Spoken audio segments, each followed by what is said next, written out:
Joining us now on the line for a Zambia market update is Christabel Banda. She's the Executive Director of the Insurers Association of Zambia. Christabel, thanks for your time. Earlier on in the show, we were talking about insurance penetration in Kenya sitting at about 1%. What is the landscape in Zambia? Are we looking at the same types of penetration in insurance? Yes, it's pretty much the same. Our penetration levels are also quite very low. We're just slightly above 1% in terms of the insurance penetration in the country. So it is quite low, and that's why we're trying, as industry stakeholders, to come up with initiatives to try and improve the uptake of insurance among Zambians.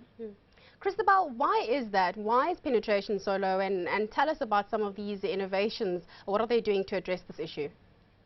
Okay, there are many factors actually that contribute, to the low penetration levels. There's also the low insurance culture in the country, and in some cases you find that people are just not aware about the benefits of insurance. In some cases, they're just also not aware of the products that are offered.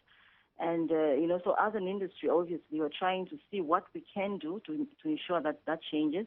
And some of the initiatives that we've put in place include holding an insurance week, which is a week aimed at just raising awareness of insurance in the country and promoting insurance among the different segments in the country. So we are holding this week from the 15th of September up to Friday. So we have various sensitization activities that have been lined up across the country.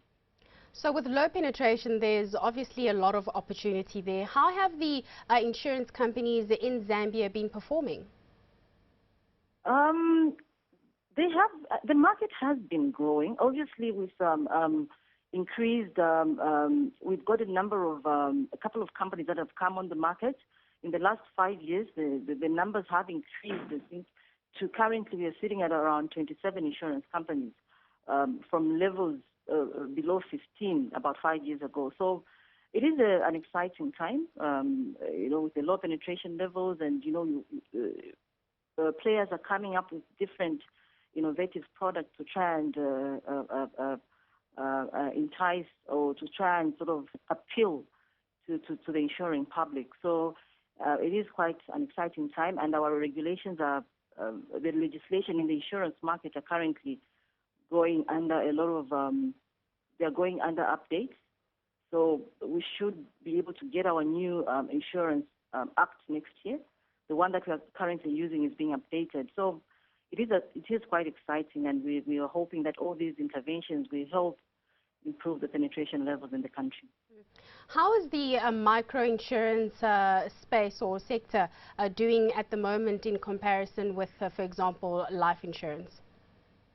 Okay, so what we did in Zambia, we set up about 5 years ago, we set up a multi-stakeholder group that is spearheading the development of microinsurance in the country. So we have seen quite a number of improvements in that space because we have this orderly development of microinsurance, and currently there's some microinsurance regulations that the regulator is working on to try and ensure that the growth of microinsurance is encouraged. And we have a number of companies that are now also beginning to offer microinsurance. So it is an upcoming market. And if you look at the Zambian population, you find that most of the population is employed in the informal sector. And the conventional insurance, you find it's got products that are tailored to people in the formal sector. So if we are going to capture the informal sector, which is the majority, there's need to develop the microinsurance space to ensure that we provide insurance that suits that particular segment. Christabel, thanks so much. Christabel Banda, she's the Executive Director of the Insurance Development, or rather the Director of Insurers Africa, or Association of Zambia. There we go.